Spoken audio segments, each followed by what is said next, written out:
Welcome to Glorious IAS Academy. Myself Sandeep Reddy sir. So today we are going to discuss historical part 2 of the historical background. We are going to discuss about the company rule from the 1773 to 1758. Under this we are going to discuss 1773 Regulating Act, we know 1792 and 1813, 1833 Charter Act and 1853 Charter Act and 1858 Government of India Act. So as we discussed last session, few traders in the 1600 they came to India as a traders. They just came to India, just traders. They took the permission of the Elizabeth Rani, means Elizabeth రాణి యొక్క permission అనుమతి తీసుకొని కొంతమంది వ్యాపారులు భారతదేశానికి రావడం జరిగింది. వారు వచ్చిన తర్వాత ఏం చేశారంటే లోకల్ రాజుల దగ్గర పర్మిషన్ తీసుకొని వ్యాపారం చేయడం మొదలుపెట్టారు. They started trading. They in the spices, pulses and cotton, and these they have to acquire from the local kings and they use it to exports to the British, and over a period of time the officers belongs to the East India Company, they have become very powerful and they use it to enjoy the lavish life because they are earning more. The British East India Company has become more powerful. They earning millions of dollars in those times. So these officers often they use it to go to Britain, and they started enjoying the lavish life in the Britain. So the officers belongs to, see, after going there, after seeing them, the officers belongs to British government. Those who work in the British government, they started jealous about these officers. So they brought pressure on the British government. అక్కడ ఉన్నటువంటి local officers, British ప్రభుత్వంలో పనిచేస్తున్నటువంటి local officers ఈ east India company local ఆఫీసర్ని చూసిన తర్వాత, వాళ్ళ ఎంజాయ్మెంట్ని చూసిన తర్వాత, they came to known as the British East India company. They become more powerful. These the officers belongs to British East India Company. They use it to take bribes from the king, and they use it to help one king against the other king. Like that, they acquired the 50% of the territory of the India. By 50% of the territory they acquired. సగం భారతదేశాన్ని, almost 50% భారతదేశాన్ని వాళ్ళు 1977 వరకు ఆక్రమించుకోవడం జరిగింది. First they dethroned the Shah Alam II of the Mughal Empire. They captured the Calcutta, and they used different types of the tools, means like doctrine of lapse, and they annexed the 50% of the territory, and the remaining 50% of the territory in the form of princely states. చిన్న రాజ్యాల రూపంలో మిగతా 50% ఉండడం జరిగింది. ఈ రాజ్యాలు ఏం చేశాయంటే, ఈ రాజ్యాలు బ్రిటిష్ ప్రభుత్వానికి విధి విధానాలకు అనుసరించి వాళ్ళు రూలింగ్ చేయడం మొదలుపెట్టాయి. So the British East India Company started ruling them indirectly, but directly 50% under the territory of the British East India Company. So the one company, they came as one small company, a group of people came to India, and they established big factories in various locations in India. They started collecting the revenues from the local people, local kings, and they become more powerful. So having recognized the lavishness of the officers belongs to East India Company, and the British government started controlling the East India Company. So company now become more powerful, and officers have become more corrupt. So the British government recognized the need of the control of the British East India Company. So British East India officers చాలా rich అయ్యారు. So company కూడా చాలా పెద్దదైపోయింది. ఇప్పుడు కంపెనీని నియంత్రించాల్సిన అవసరం ఉందని British ప్రభుత్వము ఒక నిర్ణయానికి వచ్చింది. ఆ నిర్ణయం ప్రకారము బ్రిటిష్ గవర్నమెంట్ కంపెనీని నియంత్రించడం మొదలుపెట్టింది. 1773 నుంచి వెళ్ళి బ్రిటిష్ గవర్నమెంట్ వేరియస్ చట్టాలను, డిఫరెంట్ కైండ్ ఆఫ్ చట్టాలను, అంటే the British government started passing different kind of acts to control the company in India. So company controlled in the different acts. The one of the act, the starting act is a regulating act. 1773. The first act passed by the British government to control to regulate the East India Company, East India Company in 1773. And if you take the important features of the act, it designated Governor General of Bengal as the Governor General of Bengal. The Governor of Bengal as Governor General of Bengal. What do you mean by it? So it means this is India. This is India. If you take the map of India, and this is Bengal, and this is Madras, and this is Bombay province, and here one governor will be there, and here one governor will be there, and here this governor started ruling these provinces. Now this governor of the Bengal started, he became Governor General of Bengal. That means these two governors made subordinate to this governor. So the rules and regulations will be framed by the governor to control the all three provinces. So these provinces made subordinate to this province. Now the Governor General of Bengal has become more powerful. Why? Because so that's why it is called as centralization. This is called as centralization, means centralization. So it is act as center, and these will act as states. So the Governor General of Bengal have become more powerful. So next one, see Executive Council, and they have also, this act also established one Executive Council consisting of 4 members along with governor. So governor plus 4 members consisting of this Executive Council. This Executive Council will assist the Governor General Bengal in discharging of his duties. So they made governors of General of Madras and Mumbai presidencies subordinate to Governor General of Bengal. So it is called centralized tendency started in the form of this act. So next one, Supreme Court established in 70, according to this act, Supreme Court was established in 1 year after passing of this act, 1773. So అత్యున్నత న్యాయస్థానాన్ని ఏర్పాటు చేయడం జరిగింది 1774లో. So one chief justice, ఒక ముఖ్య న్యాయమూర్తి మరియు ఇతర న్యాయమూర్తులు 3 ఉండడం జరిగింది. So chief justice plus other 3 judges would be appointed in this Supreme Court. So barring the servants, so we have already so these officers belongs to East India Company. Not only they will discharge their duties, they started private trading. Apart from the East India Company, they started involving in private trading and started taking the bribes from the king. So that's why they become more powerful and more rich.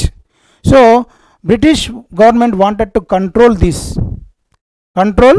officers. So that's why these officers, the servants of the company, borrowed from the private trade and accepting the bribes. Now they will no longer permitted to take the bribes as well as the private trade. So court of directors, another provisions of this, required to report revenue, civil and military affairs in India. So there will be a court of directors, and they will require to report revenue, civil and military. So British government will control the East India Company in the form of court of directors. Moving forward, what is the importance of this act? What are the provisions? Quickly, it is Governor General of Bengal and Governor General of Bombay and Madras will subordinate to it, and Supreme Court, another provision, Supreme Court established in 1774, and private trade, they borrowed, the officers borrowed from the private trade and bribes, and court of directors will be appointed to report the regular political, civil, military affairs of the East India Company to British government. So the British government will control the East India Company with the help of the court of directors. So what is the importance of this act? First step taken by the British government to control and regulate the East. So far there is no control over the British East India Company. They took the permission in 1600 to 1773. They used it to involve all affairs in the country, and there is no reports according how the company is working to the British government. There will be no control. That's why the company used to do and used to annex, used to expand the territory in a length and breadth manner. There is no control. So first time the British government started control and regulate the company affairs with this act. This act recognized first time the political and administrative functions of the company. So far the company involving the economic matters, the British government knows the company involved, they have given the permission to trade only, involving the economic trade, collecting the revenues. But first time this act started recognizing the political as well as the administrative. How? The Governor General of Bengal made Governor General of India, and Governor General of Madras and Mumbai, means today Mumbai, and then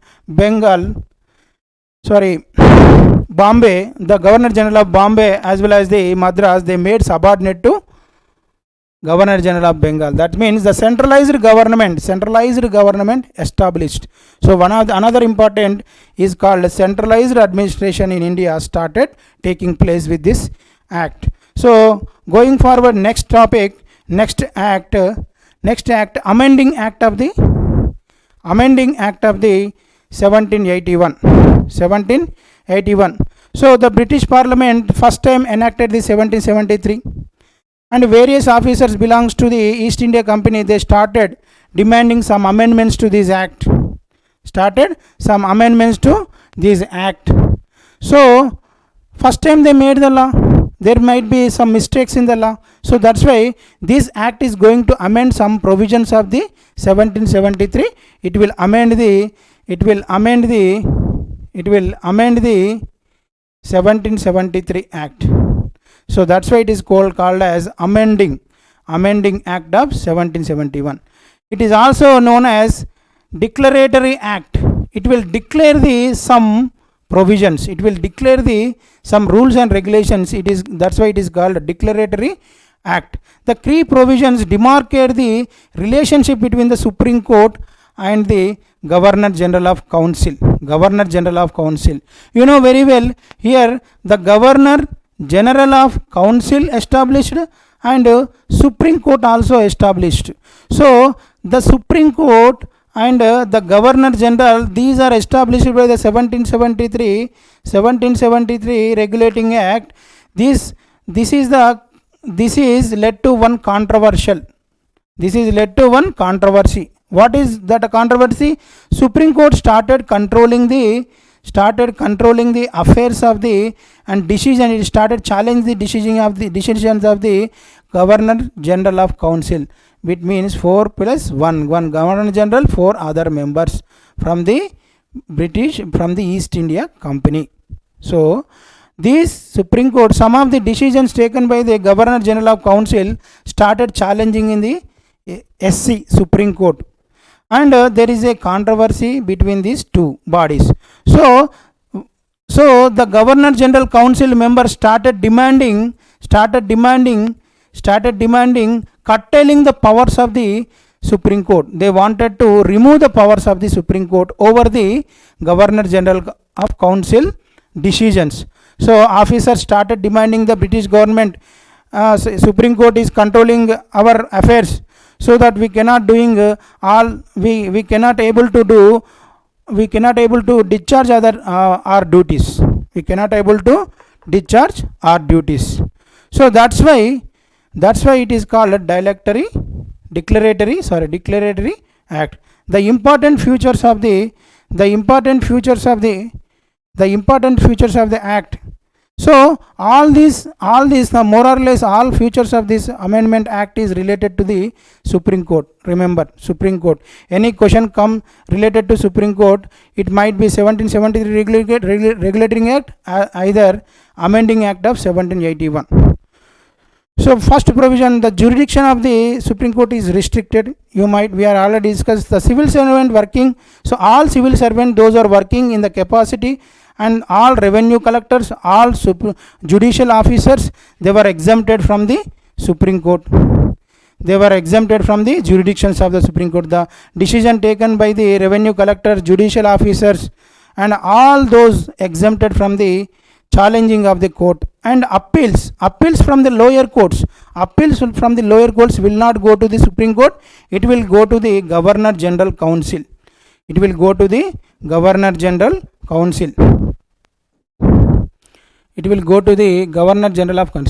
So what is the importance of this act? It was first attempt in India towards the separation of the executive from the judiciary. You know very well, the Governor General Council is like executive, and SC it is judiciary. So judiciary started controlling the executive, and executive started controlling the judiciary, but this act separate the powers between these two. Means some powers given to the Supreme Council and some powers to the Supreme Court. So they should not interfere in each other powers. They should work as separately. So that is came to known as separation of power, executive from the judiciary. So what is that? Today we have the separation of powers among the three organs: legislature, judiciary, as well as the executive. So the first step taken for this provision in the amending act of 1781. The amending act of 1781. So next Pitt's India Act of 1874. Next act we are going to discuss Pitt's India Act of 1784. Pitts, you know that youngest prime minister of Britain. Youngest prime minister of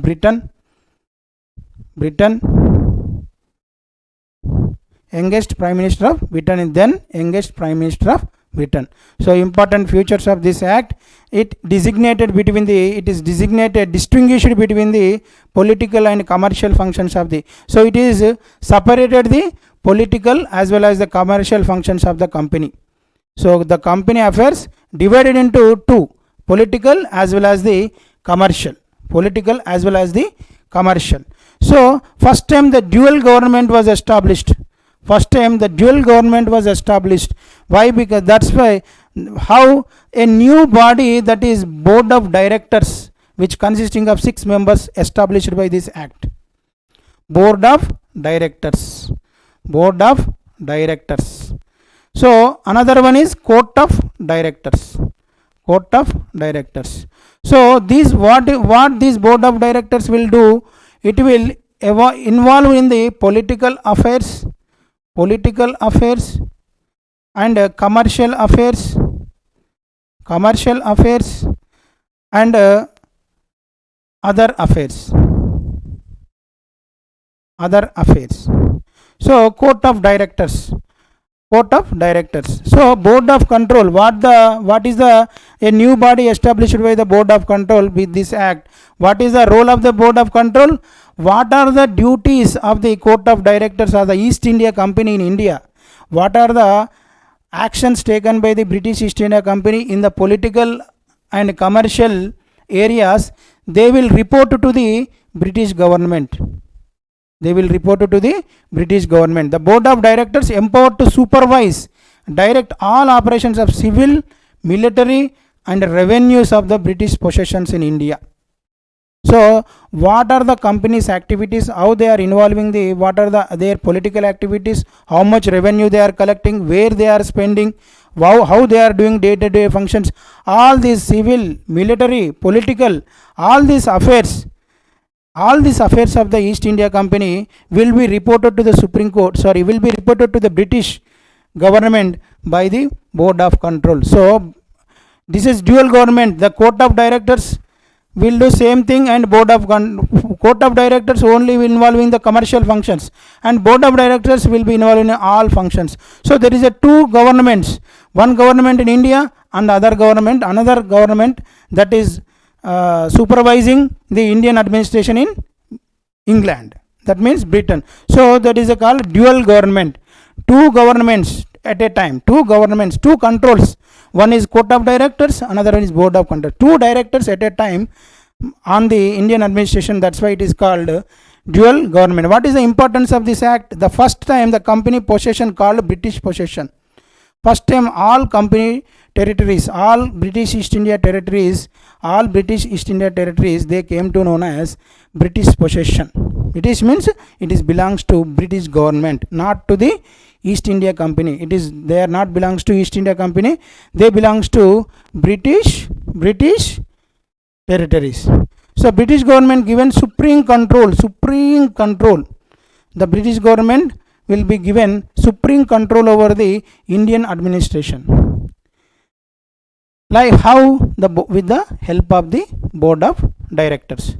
So in next act, if you look into the next act, Charter Act.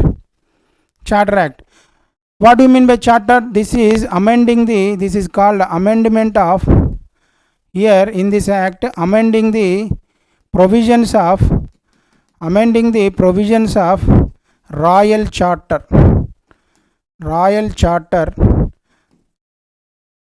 to East India Company, that is given to the East India Company. They are going to amend the provisions of the Royal Charter. Means how many years the company will do business in India, how company doing their functions, what are the responsibility of the company in India, and what are the duties, what are their responsibilities, what are their commercial activities, political activities, how should they collect the revenue. All this will be mentioned in the Charter Act. So next one, in this first one, the company rule is extended another 20 years from 1793 to 1713, another 20 years extended. The company rule will be extended in India another 20 years. And British merchants were allowed. British merchants were allowed in India with a strict licensing system. So far only East India Company was doing the business in India. Only East India Company was doing the business in India. But from the 1813, all traders in the Britishers, they were allowed. The India opened up its economy. The British government opened the Indian economy to all British traders, not only East India Company. Why this decision taken by the British government all of a sudden? Why? Because with the war of Napoleon, with the Napoleon wars and other wars, there was a miseries in the Britain. The all traders, they have lost their business opportunities in other countries, as well as their traders were at loss, and at the same time they used to see the officers of the East India Company, their lavishness, how they are enjoying life. So all other traders started pressurizing over the British government. We want do business in India, please open the Indian economy to for us also. Means all traders should be open, all traders should be allowed to do business in India. So according to with the pressure of the all other traders, so finally the British government took the decision to open the Indian economy to other traders also. And also another important point to behind to take this decision. Why? Because the company has become very powerful. Company started involving in the political affairs, not only commercial affairs. Now the British government also recognized the political affairs. So company become more politically it is become more powerful politically. So the British government wanted to make the political body rather than the commercial body.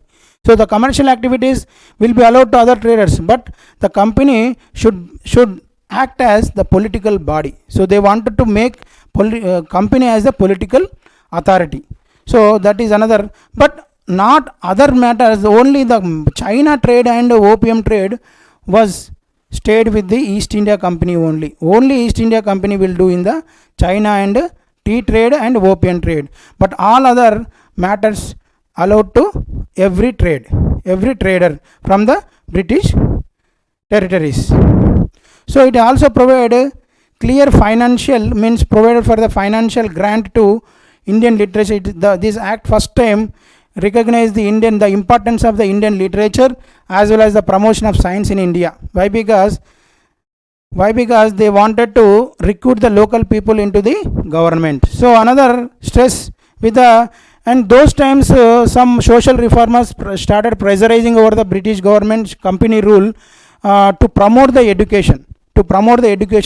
So the British government they used to travel the Britain all the way. They started pressurizing over the British government to implement some educational reforms, so to allocate some budget for the education in India also. India wanted to become educate by this means in the view of these social reformers, they pressurized over the British government.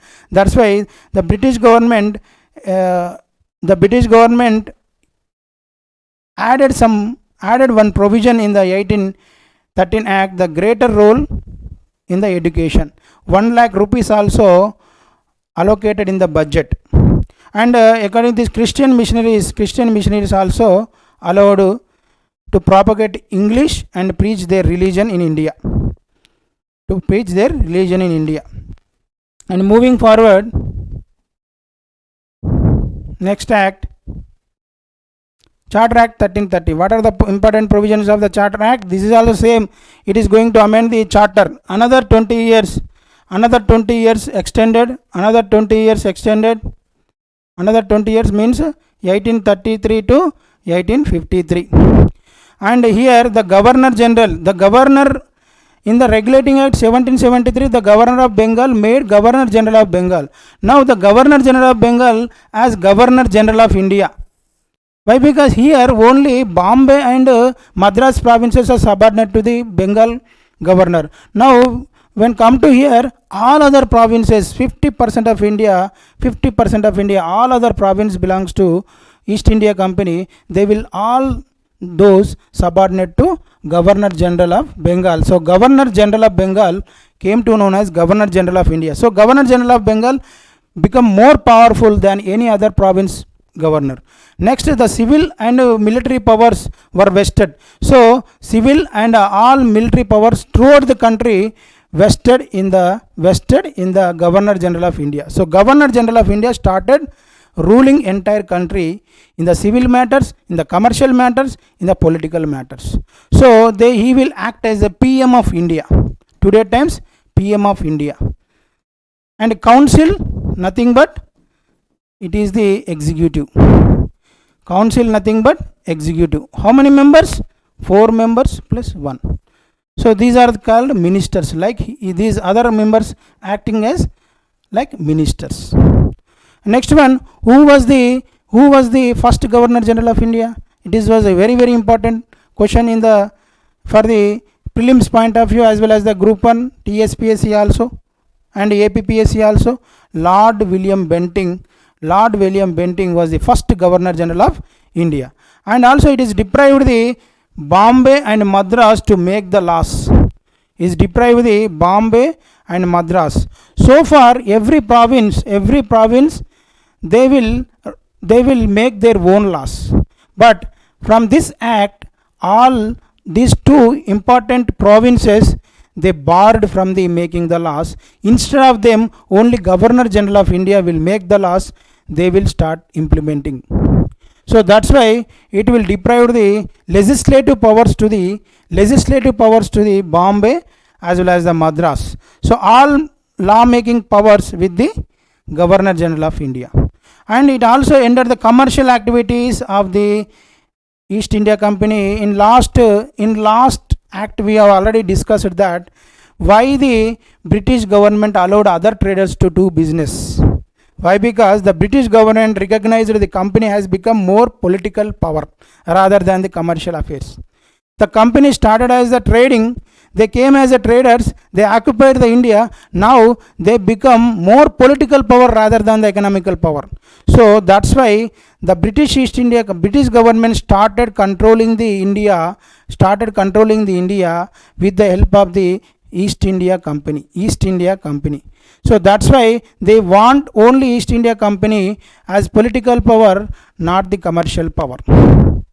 So commercial activities is decentralized, but only political power is vested in this company. So the company borrowed from the all other commercial activities, now started only political activities. Now it is only political body, not the commercial body. Also, it is also the first time in India open competition system was introduced with this for selection of the civil servants. For the selection of the civil servant, it was also opposed by the court of directors. Why? Because court of directors wanted to control the East India Company in a monopoly manner. They don't want other candidates to be included in it. And if you go for the open competition in India, various other civil servants will be selected, and these court of directors powers will be loosened. They don't wanted to lose their powers. That's why it is opposed by the court of directors. The laws make under this previous act called regulations. So far they were called as regulations. They were called as regulations, but these rules and regulations that are framed under this charter, and so far any regulation made by the Governor General, now from onwards they are called laws, not the regulations. However, since the passage of this act, this came to known as acts. So far we are calling it as the regulations. Now onwards we are going to call it as acts. And if you go to next topic, and Indian Law Commission, according to the Charter Act of 1833, Indian Law Commission, first time Indian Law Commission was appointed under this act, and Lord Macaulay was the first chairman of the Indian Law Commission. This Law Commission established in 1854. Lord Macaulay was the first chairman of the first Law Commission established in 1954. Who was the first chairman? Lord Macaulay. The act provided for the presidency of the Bengal to be divided into the presidency of the Agra and Fort Williams. So presidency of the Bengal has become more powerful and more large. This is the India. This is the Bengal. And Bengal divided into two. One is Agra. Now this is the India.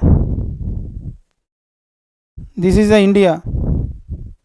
And this is the province of Bengal. It included Calcutta, it included Agra, it included now Uttar Pradesh, Uttarakhand, and big province. It's become big province. So administratively it is impossible to control by one governor. That's why it is today we are Telangana, Andhra Pradesh divided into Andhra Pradesh as well as the Telangana. Why?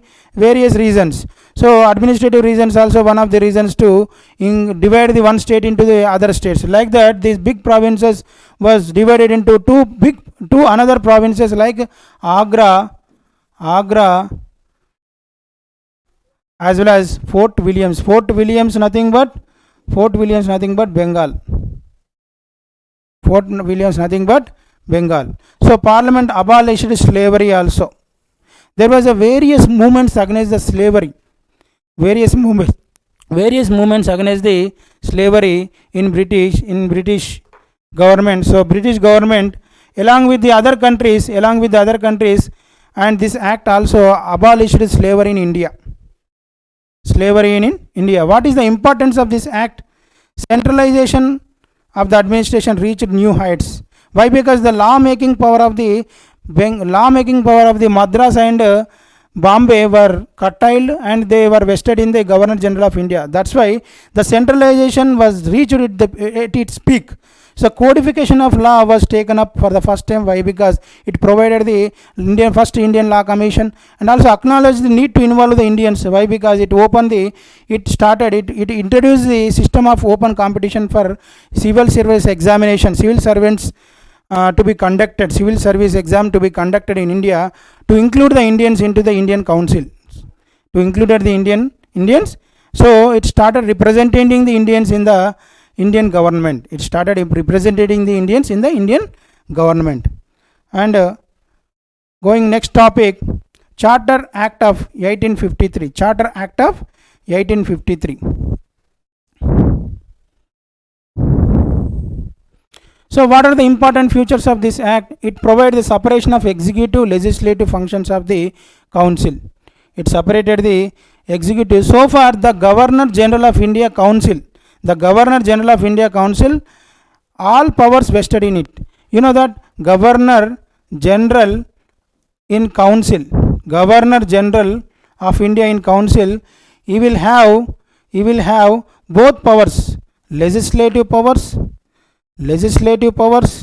and last act we have discussed all powers of the Bengal, Madras and Bombay curtailed and vested in the Governor General of India. So this council will have the legislative. It will make the laws,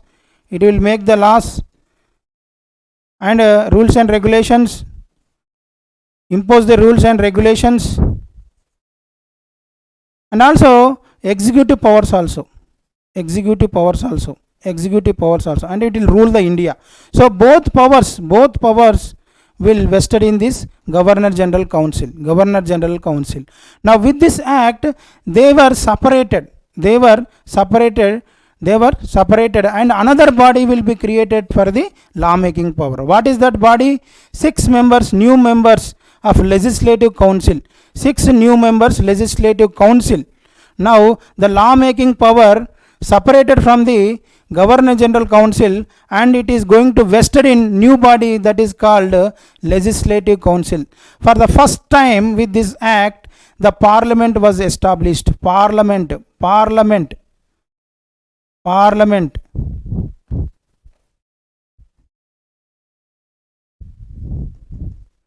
Parliament form of government was established.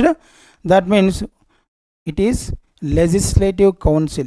What is called? It is legislative. Under this act it is called Legislative Council.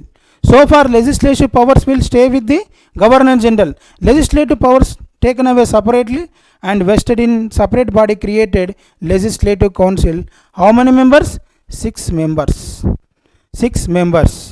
So local representation, another one, the civil service exam was thrown to India. In last act we have discussed that the system of open competition was established for the civil servant selection, and in this act civil services was thrown open to the Indians. So far only East India Company used to recruit Britishers into the administrative functions. Now with this act Indians also going to recruit in the Legislative and Governor General Council and all other, not Governor General Council, and Indians also started recruiting Indians. The British East India Company will also start recruiting Indians into the British administration. That means East India Company administration. So local representation in the Indian Central Legislative Council, Bombay, Agra, and a few members from the Bombay, Agra, Madras will also included in the member belongs to Indians. So first time the local representation, Indians will be represented in the Legislative Council. Few members belongs to India from the Bombay, Agra, Madras, Bengal will be sit in the Legislative Council, and Court of Directors could create new presidency for new states will be created, and will have the Court of Directors will have the power to create new provinces, new presidency. So next, the act provided for the appointment of separate governor for the Bengal presidency. So what is the important? These are some of the important. So what is the importance of this act? Another one, the separation of the executive, and we have discussed this. separation of the executive. What is the importance of this act?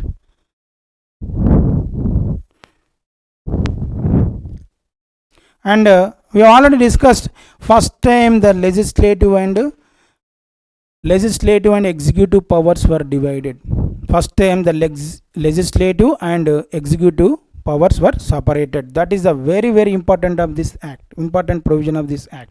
That means first parliament form of government in India was established by the 1853.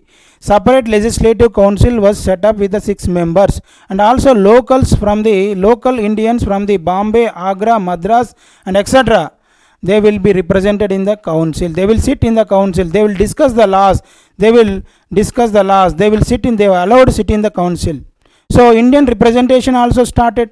And also first time the Indians were started recruiting in the Indian administration. The Indian civil servants going to become the part of the Indian administration. That is another.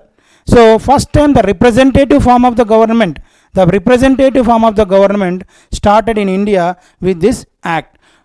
So no time was provided for this rule. And also last time in 1913 we have seen the company rule was extended another 20 years till 1833 and 1813 to 1833.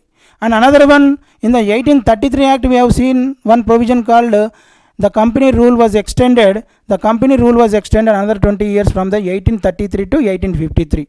But in 1853 act there was no provision for the timing of ruling of East India Company. There is no specified provision for giving particular time for the East India Company. That means East India Company rule is going to exit very soon. That means it is indirectly giving clear signal that east India company rule, ఈ company rule యొక్క పరిపాలన త్వరలో end కాబోతుందనే signal ఇవ్వడం జరిగింది ఈ చట్టంలో. So 1853 చట్టం ఏం చెప్తుందంటే no particular time was provided for this rule. So it means the rule of East India Company should be terminated whenever the British Parliament wanted to. ఎప్పుడైతే బ్రిటిష్ పార్లమెంట్ కోరుకుంటుందో అప్పుడు కంపెనీ రూల్ ఎండ్ అవుతుంది, direct British government పరిపాలించడం జరుగుతుంది. So Macaulay committee on civil service appointed in 1854. First Lord Macaulay was the first law commission member. So as well as is a Macaulay Committee on Civil Service appointed in 1854. In the same year, first law commission was established. Establishment of dedicated rule making body, Indian Legislative Council. That is another important provision of this act. So here from the we have discussed 1773. So far we have discussed in this, and in this session ended with this topic. So far we will quickly recall what are the topics we have discussed in this session. First we have discussed some of the important provisions of the 1773. In 1773 Supreme Court was established in the Kolkata, and 3 members were the lawyers and 1 is Chief Justice. You have to remember for that. And Governor General of Bengal came to know as Governor of Bengal came to know as Governor General of Bengal. Other 2 provinces Bengal were made subordinate to the Governor General of Bengal. So these are the important provisions of the 1773 Act. And 1781 it is Amendment Act of the Regulating Act. Why? Because there is a there is a controversy of the powers between the Supreme Court as well as the Governor General Council. The Supreme Court was used to object the decisions of the Governor General Council. There was so this act separated the functions, separated the powers between the some powers given to the Supreme Court, some powers given to the, it clearly distinguished the powers between political powers between the Supreme Court as well as the Governor General Council. This is the very important. And also all Supreme Court powers curtailed. All officers belongs to East India Company. They were exempted from the Supreme Court, and the appeals from the lower court will directly stay with the Governor General of India, not with the Supreme Court. These are the important provisions of the 1871. And Pitt's India Act 1884, what we have discussed, some of the important provisions we have discussed. 17 84 the court of directors, the board of control was established. So the supreme control of the government, so supreme control of the British government was established in the Indian administration. And after that we have discussed 1833 Charter Act, 1853, 1813 Charter Act, 1853. Here all other traders, some what is all other traders, here all other traders, some important provisions we have discussed here. All other traders were given permission to do business, and 1853 the Indian Legislative Council was established, and all these will cover, all these are covered in this session. Thank you very much. And next session we are going to discuss the crown rule from the 1853 to 1858 Government of India Act to 1947 India Independence Act, or Indian Government Act of India Independence Act of 1974. Thank you very much.